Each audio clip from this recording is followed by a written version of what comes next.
Let's go. We'll speed run PragerU University. Nobody could remember it being this cold for this long. This was Texas, not Siberia. But Texas is the energy state. There was nothing to fear. Just go home, turn on the heat, and hunker down. That's how it should have gone. Instead, over 5 days, 4 million Texans lost. They're admitting that they're weaker than Russians. Power during what turned out to be the coldest winter storm in half a century.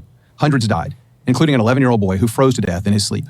The state's electric grid operator, the Electric Reliability Council of Texas, ERCOT, later reported the state was just 4 minutes away from total grid collapse. Would Texas have paid to save the boy? I don't think the state would have saved the boy if they had to pay for it. Fuck. PragerU probably didn't give a fuck either. I know, it's like if that boy came up but with like nothing in his wallet, they would just look and be like, boy, you better hug your blanket. Like, you know. You better learn to eat the bark.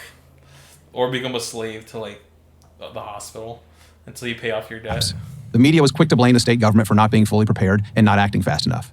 This may be true, but ERCOT's mistakes were symptoms, not the cause of the problem. The real cause is decades of misguided policies that have left the Lone Star State with an unreliable energy infrastructure. It's a cautionary tale that the rest of the country needs to learn from. From 2010 to 2020, the population of Texas increased by 4 million people, and the state's economy grew by 35%. But while all this growth was happening, the state's reliable energy capacity was actually shrinking. Meanwhile, its unreliable energy capacity was surging. In fact, it almost tripled. Let's break this down. Reliable energy is fossil fuels, coal and natural gas, and nuclear. These fuels produce a near constant flow of electricity. Unreliable or variable energy is renewable energy, wind and solar. They're unreliable because they depend on the whims of Mother Nature. In 2020, Texans got 25% of their energy from renewables. So here's the problem with this. Yeah, they can be unreliable when you don't have a place to store the energy, but when you have a place to store it, it's far more reliable than natural gas. Here's the thing. If you look at the case of South Australia, who have this fancy fucking schmancy... Don't be afraid. They have this fancy smanchy super battery called the Hornsdale battery. And for the people of Australia, also quick shout out to Potholer. He's huger than any of us, but credit where credit's due. Mm-hmm. This is how much South Australia uses in wind and solar. As you can see, it's gone up over time. Now, how the fuck were they able to do this? How the fuck were they able to rely on it? And by the way, they're controlled by a conservative government who doesn't want to change it because it's highly beneficial. So here it is. Demand, which varies throughout the day. Here's the response time of coal and gas-fired power stations, and here's the response time of the Hornsdale battery, which is measured in milliseconds. Oh, yeah. For energy. So it's not, so it's not the amount generated, it's the response time. So not only is it getting just as fast, but if you go here, where he actually discusses the price... The cost of renewable energy, it's now so cheap that South Australia has turned from having the second most expensive electricity in Australia... We should also probably speed this up too. Potholer, you talk really fucking slow. It's fine though, you're a very British man, it's fine. ...the coal-burning era to the cheapest. Britain. And the renewable energy program has sparked new industries and innovations, like Sundrop Farm, which is using solar energy to turn seawater into freshwater. Prior to this innovation, the semi-arid land on which the farm sits was only able to support 3 cows. Now it has an abundance of water taken from the sea and produces 14% of Australia's tomatoes. The land down under is fucking becoming self-sustaining. Yeah, no, check this out. That need cheap renewable energy as a power source. Because increasingly, countries that are signed up to treaties limiting carbon emissions will penalize companies that have a high carbon. Point is, because I can't find the exact place in the video. Long story short, right here it is, right here. With all that cheap, clean energy? One answer, which is now being trialled with a pilot plant, is to split water molecules and produce hydrogen, and then export it to countries like Japan and South Korea that are also switching away from coal and oil. And look. So how did South Australia do this? Well, easy. It's called the Hornsdale battery, made by the person I kind of hate the most, but I'll give him props. By old Elon Musk. He made his super battery, I believe it was his thing, Solar City, or another French company, I think it was. I forget. I remember Elon did make a battery for Australia, if I remember right. Yeah. Or maybe it was just another power grid. This is how you make green more reliable than than coal and gas and all that. This is how you do it. You get batteries. I mean, basically, you make the biggest AAA battery you possibly humanly can, and you show all the power that you create. Because that's the problem. It's a question of, can you generate power and like generating it versus storing it? Because yes, our civilization can generate a shitload of power by gas and by coal. That's true. It can generate a fucking lot of it. That's why cars are powered by it, because it generates so much power. But at the same time, and that's why like a lot of the bigger engines we use are powered by it and not electricity, for example. But when it comes to usage, when it comes to actually using this power, a way to get around generating that is instead of generating the power, just store it. Like, if, for example, an electric car, which instead of trying to generate power on the move, like say in a gas engine, they, on the other hand, just store all of it in a big fucking battery on the bottom of the car. And this same principle can be applied, apparently, to entire fucking states. I mean, this state right now is, I believe it could, Elon said it could, back when it was like 150 megawatts, something like that, it could give power to 30,000 homes. And that's at a distance. That's not next to its own thing, at least according to him anyway. And that's the thing. It's been such a success for Australia that they're now able to split fucking water molecules, make helium, and desalinate water, which is a super expensive... Yeah, it's super expensive. Desalinating water is not practical at all. But they made it practical.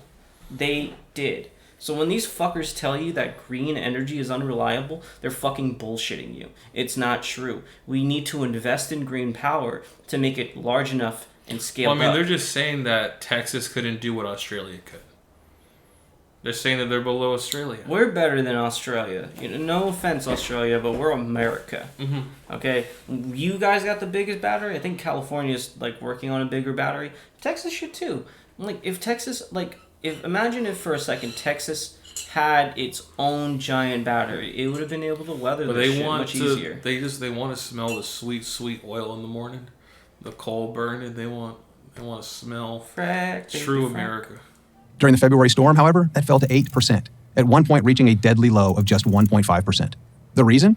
Renewable energy only works when the weather cooperates, but it's useless when it doesn't. Yeah, so you get a big fucking battery, and because here's the problem, and it was explained in that Paul Holler video. When you sometimes you generate too much power. You can't use all the power you generate from a solar or a wind farm, so they overproduce. And you want to know what you do with that surplus? Put it in a fucking battery. It's called having a reserve. You could technically do the same thing with coal, and you could technically do the same thing with gas, but why would you? You need to go actively seek it out, and you go mine it. And they're both volatile substances and very dangerous to handle. Solar isn't. It's much safer, you can overproduce it, and all you have to do is basically put on a fucking solar panel in a sunny area. And boom, even when it's not getting its full charge, or when it's not distributing all the power it could be, because say the sun's not out, you just rely on the battery. You can rely on both of them. You can rely on the battery, and you can rely on that. It's a mixed system, that's the whole point. Like when it conjures up a giant snowstorm, solar panels can't capture sunlight, and wind turbines don't spin when covered in snow and ice. But batteries work, you fucking bastard. It's like you can just use the energy that you stored. Given renewables' unreliability, how is it that Texas, of all places, became so dependent on them? That story begins in 1999, when Texas politicians on the left and the right fell in love with the idea that they could turn the state into a green energy powerhouse. It sounded like a great idea at the time. Instead of passing any new mandates, they would do it by offering massive subsidies marketed as incentives to produce wind and solar power. This ended up working out great for the wind and solar companies, but not so great for reliable energy providers. To illustrate this, then it talks about how they give a bunch of subsidies to Exxon and other oil providers. Or I remember this was another subsidy that we did. If you need to find a new oil well, the government will basically reimburse you to give you money to go and look for new oil wells. So when you're out there looking for new oil, when you can just get the energy from the sun, you're getting paid for it. You're getting paid by the taxpayers, but they didn't bring it up because they don't want you to know. They're just fuck. Texans dying makes them very sleepy. Yes. Imagine that you own a restaurant. One day you learn that your competitor down the street is getting government support. He gets so much help that instead of charging his customers, he can pay them to eat his food. Yeah, because you need investment. That battery was an investment by the Australian government. Yeah, of course. These are massive. You're talking about powering civilization. You need to have civilization-wide solutions. Yeah, one oil well could store enough energy in the form of liquid, but why do that when you can make batteries and not have this giant amount of impact? I hate how they say, we're Prager University. We're a university you can learn here. But you're not going to learn both sides of, Yes, oh, they got subsidies, but they're not going to mention how the oil companies all get subsidies. And also another thing too, in South Australia, it's a conservative government right now. That project was started by the left, yes, but they eventually was co-opted and used by the right too, because they saw how successful it is. So you look at Southern Australia; it's a model for it's a model for renewable energy usage. I bet they also wouldn't want to put taxes to cover up the externalities that are the pollution that's caused by oil companies. Like, the oil companies cause pollution, coal companies cause pollution. Certain zip codes, you're gonna you're gonna have a much lower life expectancy because you're next to a bunch of pollution. But don't you dare do anything to stop these externalities from hurting you. Don't you dare tax it. Don't you dare do anything. Just suck up all that sweet pollution, and yeah, fuck you, I guess. Well. What? Oh. Not surprisingly, your customers abandon your restaurant for his. Your competitor prospers off the taxpayers' backs while your business withers. Let's apply this analogy to the real world of renewable energy. Wind and solar get so much in subsidies, they're guaranteed a profit. And unlike fossil fuel producers, they're not even required to provide reliable power. It's no wonder fossil fuel plants are closing and nuclear plants are not being built. Wind and solar companies are protected from the laws of... Nice dig with the nuclear appeal. One, to be honest with you, I do like nuclear power, but the drawbacks and political difficulties of making that work, I honestly don't think it's something we should invest into. I agree. I really like the idea of fusion, but I think if we're going to use that energy to sell nuclear power, we really should wait till fusion becomes a thing, because fusion is a fuck of a lot safer than fission, and not to mention... Just beyond the safety, I know fission reactors are very safe nowadays. I'm aware of that. But the problem with that is the political difficulty about getting states to store the waste.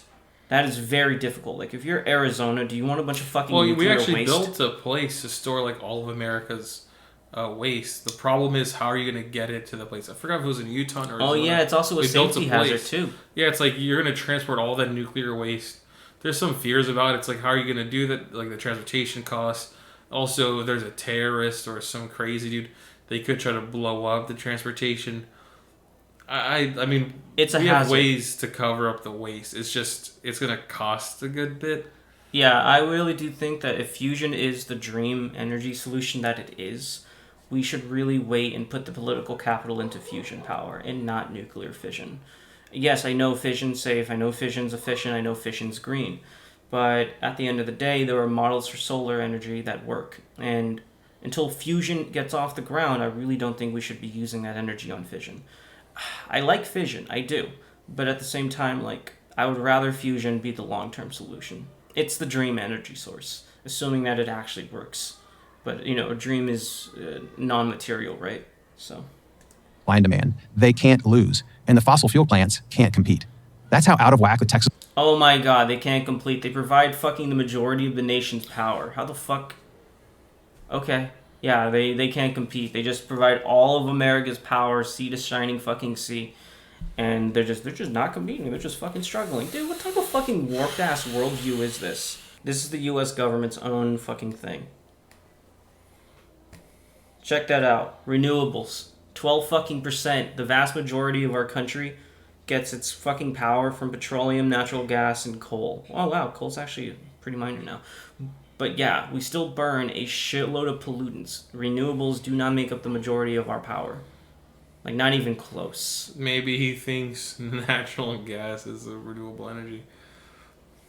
Yeah, like geothermal, solar, hydroelectric, and wind. They're starting to make up a good amount of it. Oh, no, that's the breakdown of the renewables. Yeah, they're so small that they don't even register, dude. Renewables aren't shit yet. They could be. They could be enough to power all the country, but they're just not. The infrastructure isn't there yet. We need to make a big AAA battery. Wood counts as a renewable energy? Yeah, because wood can regrow. You know, trees can grow. And they don't take, like, millions of years to grow. Okay. Yeah. Like oil, for example, takes like literally millions of years to form. Yeah. But if you plant a forest, you can make a pretty good amount of energy. Electricity market has become. Since 2006, the state has subsidized renewable energy to the tune of $19 billion. All of this came right out of Texans' wallets, courtesy of ever-increasing electric bills and rising property taxes. And what does Texas have to show for it? An electric death grid that failed when Texans needed it most. Unfortunately, this scenario is playing out across America. Over the past decade, the federal government has spent over $230 billion on energy subsidies. And that doesn't even include subsidies the states give away. It's true that Uncle Sam also grants favors to fossil fuel companies. Renewable energy advocates love to point this out. But here's what they neglect to mention. Compared to fossil fuel companies, for every unit of electricity generated, Washington subsidizes wind 17 times and solar 75 times more.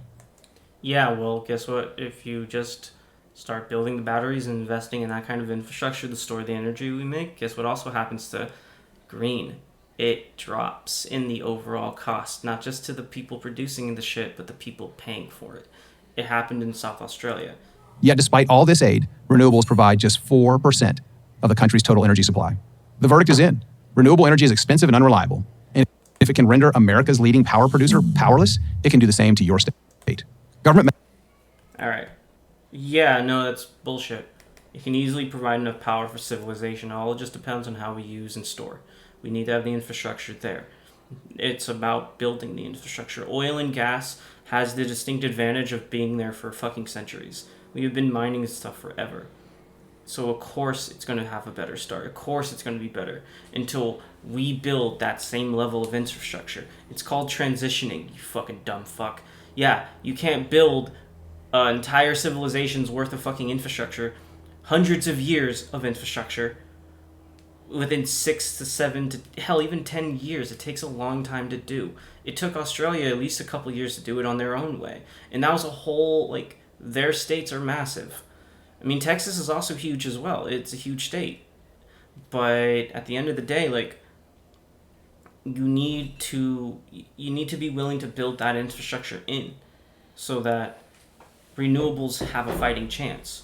Of course, when all the infrastructure is aimed towards one way and not the other, it's going to, of course, look like this. But this is what happens when you do build that infrastructure. This is a direct fucking contradiction to Prager fucking U. PragerU is just fucking bullshitting you. It's always bullshitting you. They've always lied like this.